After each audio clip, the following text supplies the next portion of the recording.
So what is up, ladies and gentlemen? Welcome back to our YouTube channel, Gentle One TV. So for today's video, another update about Chomcar kay Carla. Sobrang madamdamin ngayon yung Chomcar, men. So yan yung panonoodin natin. So this video is from Kalingap TV. Support also Kalingap Rap support nyo. And tapos syempre Gentle One TV.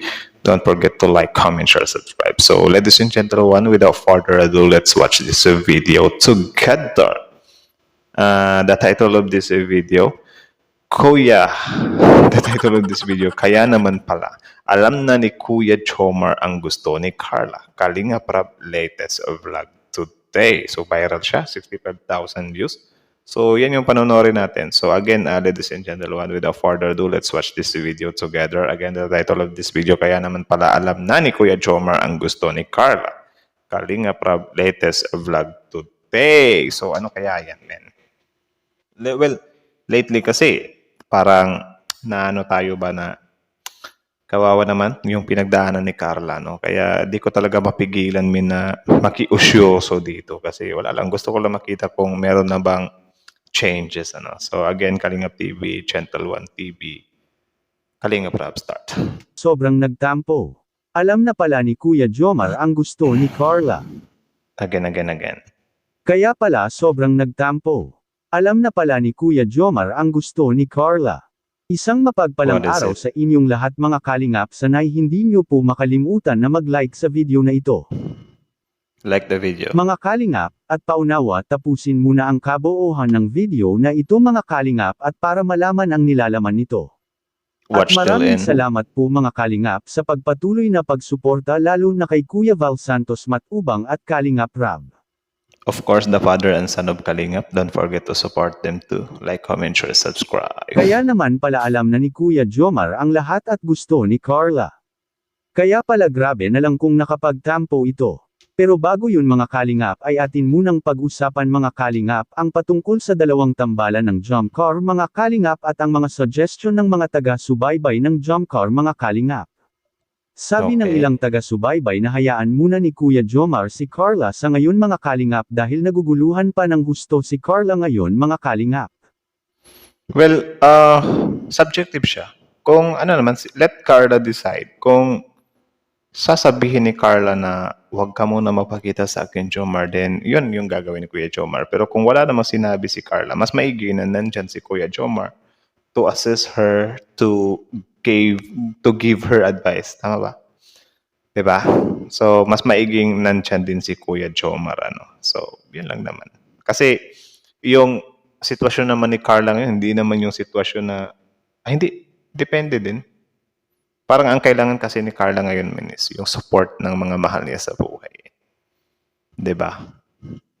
Tuloy. Halata naman kay Carla na parang wala ito sa sarili dahil sa dami na sigurong iniisip nito.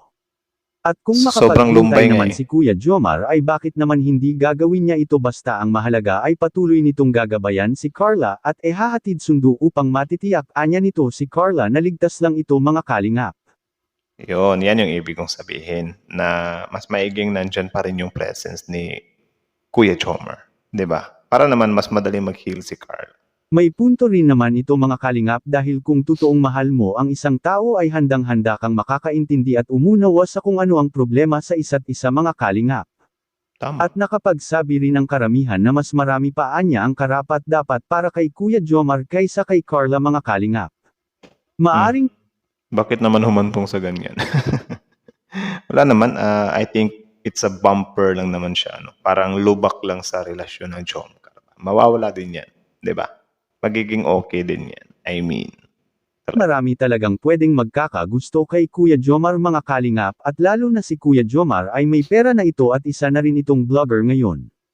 Sabi rin ng ilan na mas makakabuti anya na bubuwagin na muna ang tambalan ng jump car at love team na lang anya si Kuya Jomar sa iba. Maaring mangyayari talaga ang mabubuwag pansamantala ang jump car mga kalingap. At bakit? Kung makapag-umpisa na si Carla sa kanyang pag-aaral ay maging busy na ito at minsan na lang rin ito makakagawa ng serye kasama si Kuya Jomar. Ngunit marami naman ang maging malungkot kapag nangyari ang ganun sa dalawang tambalan na ito. Naku, mali sila. Mas maganda nga yun eh. Kasi, yun nga, hindi na sila parating magkikita, hindi sila parating magkakaroon ng vlog.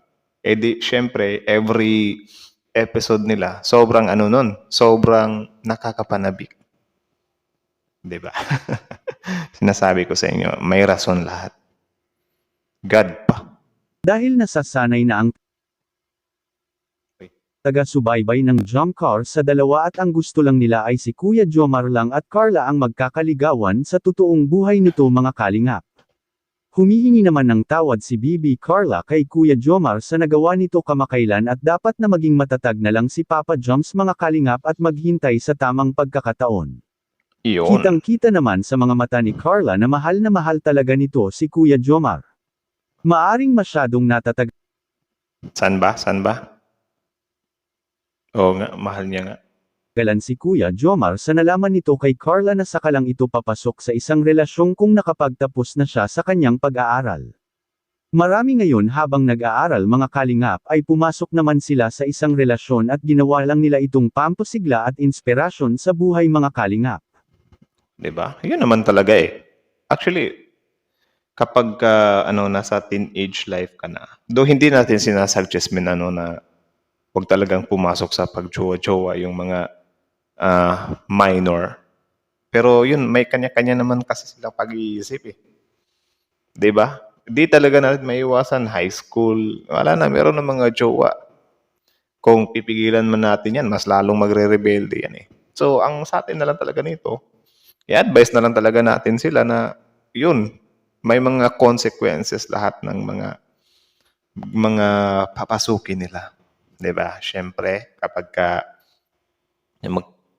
magkakaroon ka ng karelasyon, di maiiwasan diyan yung tawag diyan, curiosity kasi siyempre opposite opposite gender, 'di ba? Male and female. So meron talaga yang alam niyo na. So ang lang talaga sa atin dito, ipapaintindi na may mga consequences niyan. Kung ayaw mong maging batang ina, batang ama, huwag na huwag yung gagawin yan. 'Di ba? Ganun lang. Nasa kanila na rin kasi ang lahat kung paano nila dadalahin ang kanilang samahan at mga pagsubok kung may dumating man mga kalingap. Maaring malaking bagay si Kuya Jomar kapag magsyota na talaga ang dalawa dahil sa matutulungan ni Kuya Jomar si Carla at mababantayan niya ito palagi sa kanilang paaralan mga kalingap. Lalo na si Carla ay kilala na doon sa diet at hindi malabong may magkakagusto talaga kay Carla na isang gwapo at may kakayahan rin sa buhay. Lalo na kapag nalaman nila mga kalingap na si Carla ay wala pa itong boyfriend, marami talaga ang magkakandara pa sa kanya namang ligaw kapag nagsimula na itong pumasok sa pag-aaral. Actually, yung tao kasi kapag successful ka na or sige sabihin natin hindi gaanong successful, yung lang ba, good life lang. Marami talagang ma-attract sa'yo. 'Di ba?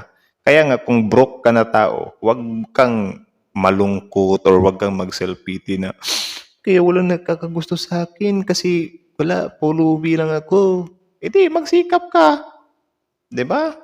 Na kumita ka ng pera kasi syempre, ang pangit naman papasok ka ng relasyon tapos wala kang pambubuhay. 'Di ba? Wala kang panlibre man lang kahit isaw. 'Di ba? Dapat kapag pumapasok ka sa isang relasyon, meron kang meron kang panlaban. 'Di ba? Ipakita mo kaya nga nanliligaw ka kasi gusto mong maging asawa yan. Ipakita mo sa kanya na kaya mong bumuhay ng asawa ng anak, 'di ba? Kaya mo silang mapakain. Kaya yung mga tao na parang medyo nakaluwag-luwag, madali lang din talaga sa kanila na magkaroon ng karelasyon. Pero at the same time, need mo ring gumalaw, need mo ring manligaw kasi kung torope ka rin kahit na mayaman ka, wala rin yan. At isa rin ito sa kinakatakutan ni Kuya Jomar mga kalingap na baka siya ay makalimutan na lang at maunahan pa ito kaya siguro ay nagmadali si Kuya Jomar kung ano ba talaga ang naramdaman ni Carla para sa kanya. At sa kabilang dako naman mga kalingap, kaya pala sobrang nagtatampo si Kuya Jomar sa nangyari nila ni Carla ay si Carla lang pala ang nakakagawa sa kanya ang mabusted ito sa panliligaw mga kalingap kaya sobrang sakit talaga ng naramdaman ni Kuya Jomar kaya wala ito sa sarili at walang gana na lalabas kasama si Carla. Anong masasabi niyo po tungkol dito please? So yun lang naman. This is from Kalingap TV. So supportahan nyo yan. Original video link in the description box below. Tapos yun, panoorin yung video niya. Also credits kay Kalingap Rab, Kalingap TV. And also ladies and gentlemen, your dear lingkod, Gentle One TV. Don't forget to like, comment, share, subscribe. So yun pala yun. Na-busted. Actually, yung busted talaga. Masakit talaga siya. Kasi ako naranasan ko din naman na i-busted. I think maraming beses na. Di ba? Ang sakit mabasted, man. Una kong nabasted ako is, I think, second year high school. Yeah. Yeah. Na friendzone ako eh. So, yun, masakit talagang mabasted, ano. But, yun, it's part of life na, yun, kapag ka, actually, ako nga, nakakatawa nga ako eh, kasi kapag ka, tawag dyan, kapag ka binasted ako, sasabihin ko sa sarili ko, manda ka, magiging successful ako. Papakita ko sa'yo kung sino yung sinayang. Something like that. Pero hindi siya unhealthy na motivation na kung i-busted ka, dapat tawag dyan, sumpain mo talaga yung nambusted sa'yo. Gawin mo lang siyang motivation ba? Hindi siya ganong seryoso na, sige lang, makikita mo rin ako na successful ako. Tapos ano ka sa sarili mo na parang tawag dyan, nanligaw sa akin to dati. Tapos ngayon, ang ano na pala, successful na. Something like that. Yung ginamit ko siyang gasolina. Pero yun nga, healthy motivation lang siya. Pang-motivate lang sa sarili ko. Kahit na wala namang paki yung mga nambase sa akin. Malay natin, mas mayaman na sila sa akin ngayon. Mas mayaman. Hindi pala ako mayaman. I mean, mayaman na sila ngayon. 'Di ba? Tapos ako nandito pa rin sa grinding stage. Yun pala. Grabe, ang lakas mas mayaman eh. Kala mo naman talaga mayaman na ano. So yun, something like that, di ba? Kasi kailangan mo lang naman talagang i-boost mo yung sarili mo eh kapag ka nalagay ka sa mga gantong sitwasyon. So si Kuya Jomar, hindi yan I think kahit na nabasted yan, di susuko yan. Meron at meron pa rin talagang mga segue ba. I think mas gaganda tong serye nila eh. If ever na halimbawa ganyan, limited na lang yung nila paggawa ng serye. 'Di ba? Tapos si Carla fighting for her career. Tapos si Kuya Jomar is din naman siya sa vlogging at the same time pursuing Carla, 'di ba? Mas maganda yung magiging story nito. Nasabi ko sa inyo. So yun lang naman, Jomcar, huwag mawala ng pag-asa. Nandyan pa rin yan. Nasabi ko sa inyo. So again, that's it. How about you? What can you say about this video? Comment down below and then let's talk about it in the comment section. So, ladies and gentlemen, Kalingap TV, Kalingap Rab, Gentle One TV, like, comment, share, subscribe. Gentle One TV is out.